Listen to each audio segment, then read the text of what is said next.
Welcome to Ceasefire, where civics meets civility and engagement meets empowerment. Ceasefire is hosted by former Bernie ISD trustee and owner of the Bernie Bookshop, Dale Adams, and by former Bernie City Council member and local insurance agent, Ron Cisneros.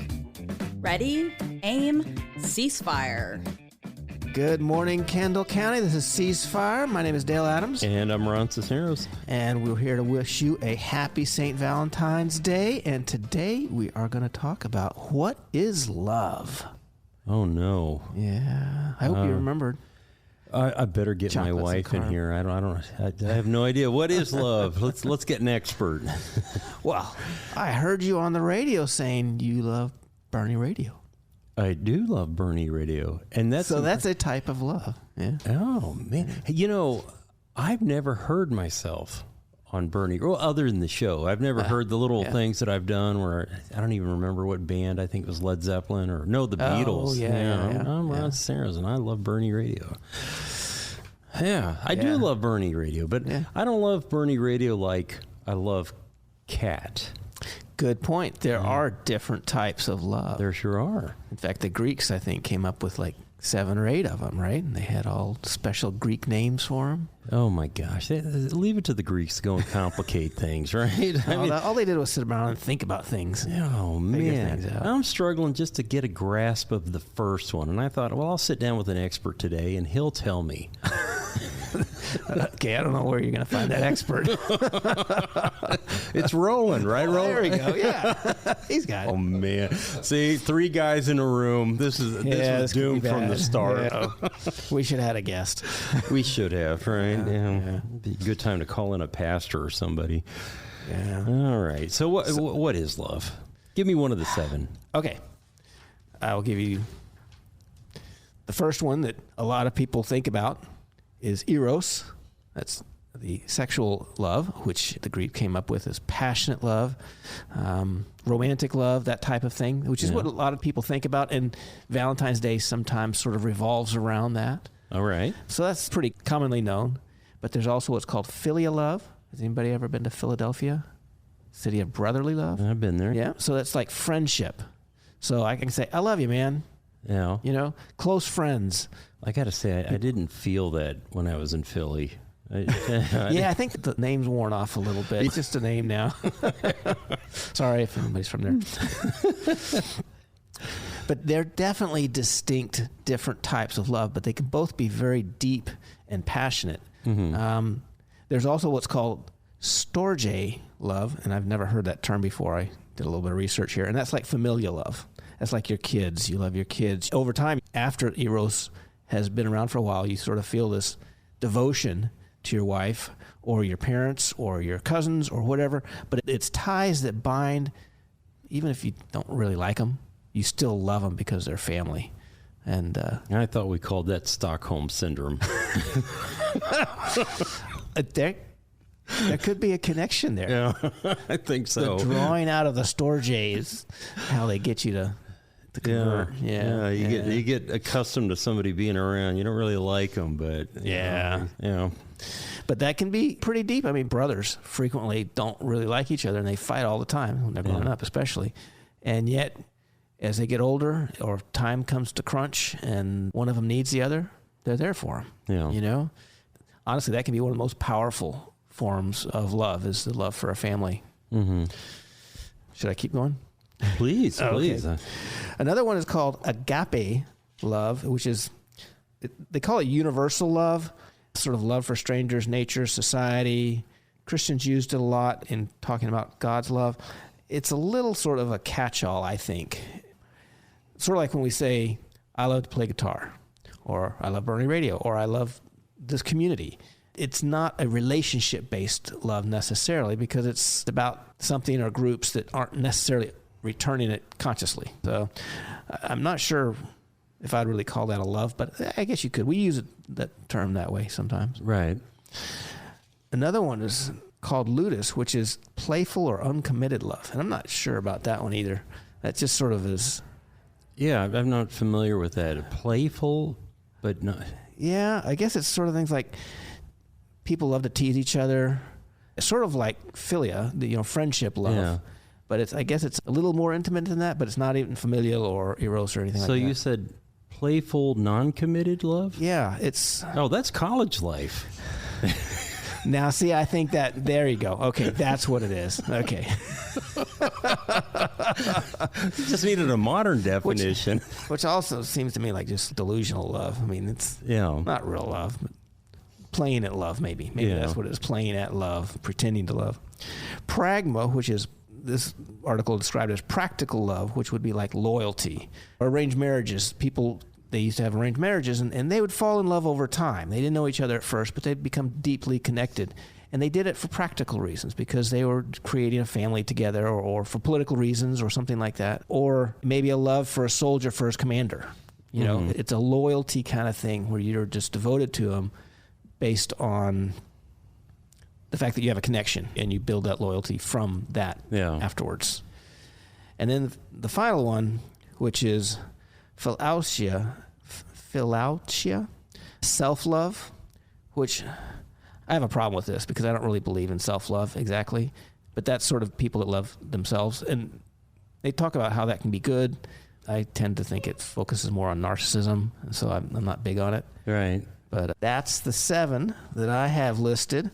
Well, that's interesting. When you said there were 7, I thought, oh my gosh, here we go. Like, how can we have 7? You know, it's already a difficult concept enough to grasp. And then somebody comes up with 7 definitions of it. But I actually like that because it sort of captures nuance of different types of feelings or emotions you might have, or helps you explain the love a little better. I like that. And we use the word love a lot in a lot of different contexts. And so it's nice to sort of articulate why we can do that, because they're not all the same. No, certainly not. So Valentine's Day, did you do any research on that, how we came to that? Well, I do know that St. Valentine's used to marry Roman soldiers who were not allowed to marry. He'd do it in secret, and he ended up being martyred for it. Right. And so that sort of... I guess it speaks to the ultimate willingness to sacrifice for love. Yeah. You know, even the love of others. He did it for other people, not for himself. Yeah. It was interesting as I was reading about this, like so many other Christian holidays, it was taken from a pagan holiday, and some pope thought, we can't have any more of that, so we're going to put a saint name on that and turn it into something different. And so it started off as a mid-February pagan festival. And it was Pope, and I hope I'm getting this right, Gelasius I, makes it a Christian holiday. And then somewhere in the Middle Ages, it becomes romanticized. And then in the 1800s, it becomes commercialized. Gee, I wonder what nation started that. I can't imagine. Who would commercialize St. Valentine's Day? So it wasn't romanticized at first? No, it wasn't. It was like a spiritual holiday, to commemorate the saint. And it was sometime in the Middle Ages when people started attaching the romantic notion to it. Oh, okay. Yeah. Okay. It was very interesting. And then you'll leave it to the Americans as they, cards, chocolate, roses, sell stuff, make some money. Oh, yeah, there's a lot of money made there. I wonder, in the midst of all that, because, I get caught up in it too. I mean, God forbid I, show up at home without empty-handed, right? Well, and actually, Kat would never complain. She wouldn't say anything, but far be it for me to show up to the house empty-handed, right? So I get caught up in it too, just like anybody else. Oh, yeah. But it's easy to lose sight of the purpose of it in the midst of all that commercialization and what it means. Or it's a great opportunity to take time to reflect on it. What does it mean? And so I really enjoyed hearing those 7 Greek definitions of it. And I'm glad that was the... Do you have the Norse ones there? No, I don't have the Norse ones. I do have some. Those would be good. I should have thought about that. Or the Cuban definition. Oh, yeah. Lots of food, right? No, I do have some ideas from our Bible, but I only have 2 minutes left. We got to go to commercial, so. Well, let's just go to commercial right now. All right. And then we'll come back. This is Ceasefire with Dale and Ron. We'll be right back.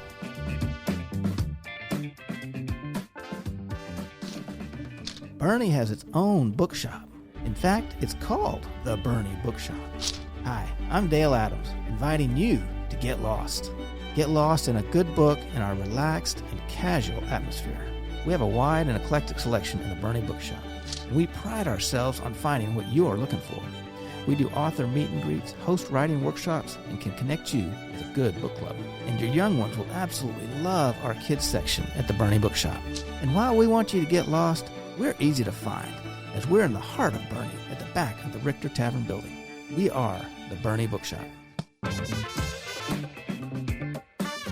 Welcome back to Ceasefire with Dale and Ron, and we are talking about love and what it is and Valentine's Day and what it means to us, and you are about to dive into something there. Yeah, this is a cool topic. I don't think we've really tackled this before, and so, of course, one of the first things that I do whenever we pull up a topic to talk about, I always go back to the Bible and say, well, what does the Bible have to say about that? And obviously, you can go to the Bible and find all kinds of stuff about love, but I thought, well, let's find what the Bible defines as love first, and I think we can go to, and everybody that's ever been married or witnessed a marriage is going to be familiar with this passage here, and this comes out of 1 Corinthians 13, and this is verses 4 through 7. Love is patient, love is kind, it does not envy, it does not boast, it is not proud, it does not dishonor others, it is not self-seeking, it is not easily angered, it keeps no record of wrongs. Love does not delight in evil, but rejoices with the truth. It always protects, always trusts, always hopes, always perseveres. In other words, love is really hard. Yes. It is. I mean, those are all things we have tendencies towards. And God's telling us, back off on those when you love somebody. Yeah. I'm glad that you said that it's hard, because it is difficult. And I think another verse that I want to share, and this one's very common to anybody, this is John 3:16. Yeah. And this demonstrates just how difficult love is. Yeah. And I think this, if you really wanted to define love in just one word, this verse can get you to that word. For God so loved the world that he gave his only Son, that whoever believes in him should not perish but have eternal life. The one word I'm talking about is sacrifice, right? And if you go back to the previous verse in Corinthians, all of those things involve an element of sacrifice, patience. Yep, giving up your thoughts. Kindness. It's not always easy to be kind, right? Speak for yourself. Well, I am an angry Cuban. Envy, suspending envy is difficult. So all of these things involve sacrifice. So I think if I had only one word, if somebody said, Ron, you got to define love, and you can only do it in one word, and everything that you just described when you were giving me the Greek definitions of love, or the 7 different definitions, all of that could be tied back to that one word as well. Yeah. And I think, we can wrap up the show now. We're done. Hey, you got a bunch of commercials rolling. I want to walk out of here because I'm on top of my game right now. Or I'll just leave you, Dale. You got it. In other words, you're done with your notes, huh? Hey, you're no reading over my shoulder. Well, I've got a couple of quotes too. Now, all right. There was another scripture that actually meant a lot to me. I was in the Corps at 8M, and I was on track for a military career. Didn't end up there, but a scripture that we carry with us everywhere is John 15:13, which is, greater love hath no man than this, that a man lay down his life for his friends. And that speaks to all of them. It's, once again, it's the sacrifice thing you're talking about. Right. And just pointing out that is the ultimate type of love. So I just want to throw that in there because I always feel that should be read. But I got some more lighthearted ones. All right. Jane Austen said, we are all fools in love, which is so true. We do the dumbest things when we fall in love. I know I did. And but they're fun. And then you look back 50 years later and you're like, oh, that was funny. And everybody else thinks it's funny. And you're like, oh, God, that was so stupid. I can't believe I did that. Charles Dickens has a quote about love. Okay. Which is a good one. A man is lucky if he is the first love of a woman. A woman is lucky if she is the last love of a man. It's a little bit cynical there, but I kind of think there might be some truth to that. Unfortunately, there's some truth there. Yeah. And then Laozi, who's a Chinese philosopher, said, being deeply loved by someone gives you strength. When somebody loves you, it bolsters you, while loving someone deeply gives you courage. And that leads to the sacrifice that you were talking about, is having the courage to do the sacrifice, and you gain strength to do that when you love somebody deeply. Will you say that again, or repeat that? So being deeply loved by someone gives you strength, while loving someone deeply gives you courage. So you get strength by being loved, and you gain courage by loving others. And I like that. I like that a lot too. And then Josh Billings says, a dog is the only thing on earth that loves you more than you love yourself. And honestly, people love dogs, and they are tied to humanity so long. And when I think of dogs, I think that they are just sort of the embodiment of love. I mean, they do roles, they work, they are companions, and all that kind of stuff. But the one thing about dogs that are different from anything and everything else is that they just love unconditionally. Yeah. And that gives us strength. That's why I think they have bonded so well with humans, is that they know how to love. I'm glad you said that, because I'm still thinking about that previous quote that you gave. And I'm thinking, okay, yeah, my dog's love for me gives me strength, and I in turn would probably be like that news story you hear about the person jumping into a pond to grab their dog out of the mouth of an alligator. That would be me. Let go of Brownie. I'd sacrifice myself, and I'd have the courage to do something like that. Yeah. That's cool. I think a lot of people have given a lot of thought to love over the years, and I think that's a good thing, and I think people should continue to do that. We should all think about what love means to us and how we love others. And I think that's one thing great about St. Valentine's Day, is that it reminds us, even if it's just once a year, to think about our love for the person that we have become one with, and I think that's a really good thing to reflect on. Yeah. Well, and beyond that person, our love for our community, our neighbors, our friends, clients or customer, in your case, customers, or I guess. I do. I love my customers. I think they're great. And a lot of them love the store. And it's it's really neat to have that, even if you don't know the person, to have some sort of connection that means that there's a devotion of some sort between the two of you, which is really kind of cool. Did the ancient Greeks have a word for the love of the bookstore owner? Ooh. I think they call that MasterCard. Oh, goodness. Those Greeks thought of everything, didn't they? They did. When I was talking to Jay about this the other night, about what is love, this is what she said. She said that love is cleaning up the vomit of your 2-year-old at 2 a.m. so your spouse can go back to sleep. Yeah. Once again, serious sacrifice going on there. It all comes back to that sacrifice. Yes, it does. It does. It really, really does. Yeah. I had a friend tell me once, a friend I went to ETBU with, that his wife, who also went to college with us, got up in the middle of the night because he was sick, and he was sick from both sides. Yeah. And while he was taking care of one side, the front side came loose, and so there was a mess everywhere, and she cleaned it up. Wow. Yeah, cleaned up the whole thing. Love. And I thought, oh my gosh, like that's a keeper. If you ever divorce her, I'm going to beat the snot out of you, because that woman. I think that's all 7 rolled up in one. Yeah. I don't know. I don't know how you get more than that. Whew, man. Yeah. I mean, that is love right there. Yeah. Somebody asked me once at the Bernie Grill and eating breakfast, and he was talking about Christ and how there's nothing, I can't remember how he said it, but something about how, trying to find the human equivalent of Christ's sacrificial love.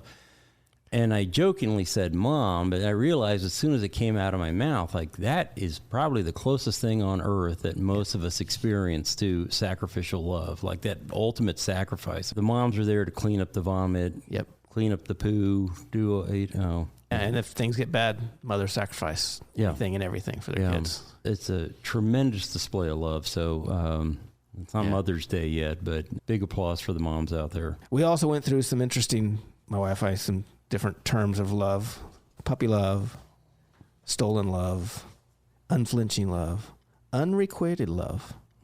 That's always a sad one, Love is generally a relationship, a connection between the two, but when it's just one way, I think it must be a little bit of self-delusion, because love is a two-way street, and if the other side doesn't have it, can you really have that love? I don't know. Well, where would English literature be without it? Yeah, no kidding. Right? No kidding. What would they write about? Yeah. I mean, isn't that like every Jane Austen book? Yeah. You have your recipe you go through. Yeah. You just do a 12-step program there. Well, I've got a book here. Actually, I've got a couple books, but the one is called The 5 Love Languages by Gary Chapman. And basically it talks about how you express love to each other.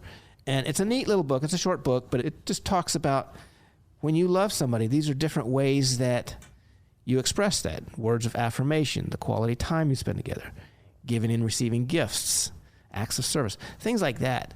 And it's just a neat little book, great for especially new couples.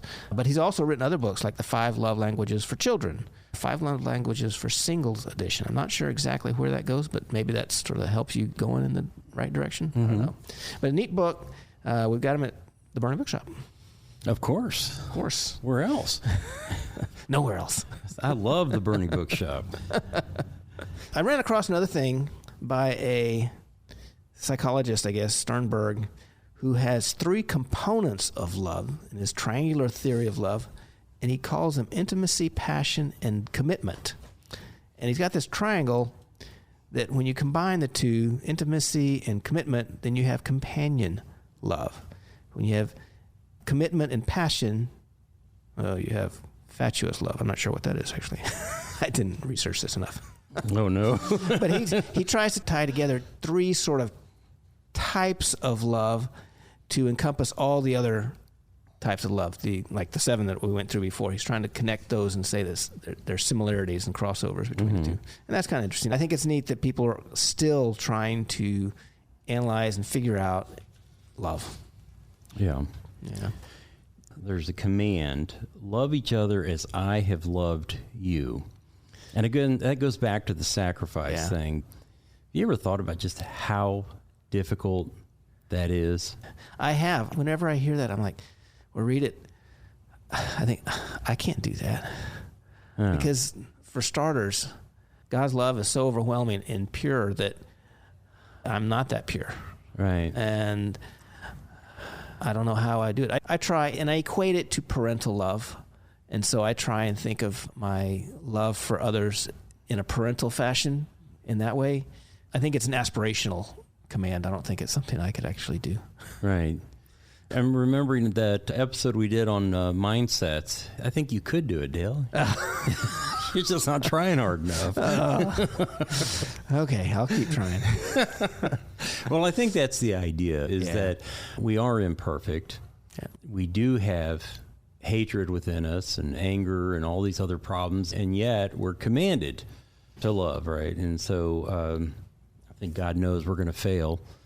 And at times fail miserably, but that command is still there. And we have to get up every morning and recognize that at some point, for me, it's usually 5 minutes into the day, there's going to be an immediate failure. But it's to still get up and get out and love. Yeah. And it's important to realize that a component of that love is forgiveness. Yeah. I mean, one of God's greatest loves is forgiveness, and we need to aspire to that, so that when others don't love us in the way we want them to, we forgive them because we realize they're not perfect and their love isn't going to be perfect. Yeah. So forgiveness is big. And once again, that's a sacrificial thing. Yeah. Which takes me to another verse. Let all that you do be done in love. Again, that's a sacrifice. And that's, just imagine thinking through every little step that you take, every little thing that you say, every little action that you partake in, tying it all back to love. It's overwhelming just to think about that. Yeah. But once again, it's aspirational, and we can do that. When I unlock the door to the store and I walk in, am I doing that out of love? Not maybe in the immediate sense, but I'm doing it because I love the store and I think it's great. It's a passion I've got. And so fundamentally it is. All these things we do, they are based on love. At some level, they should be. Right. So I think that is something that we can realistically try to aspire to. Absolutely. And with just a few seconds left, I'm going to close with this. And now these 3 things remain: faith, hope, and love. But the greatest of these is love. Always. Okay, well, that's going to wrap it up for this week. Thank you, Kendall County. If you missed any of this, you can always go to bernieradio.com and check out our podcast and catch any of the old ones. And we'll see you next week.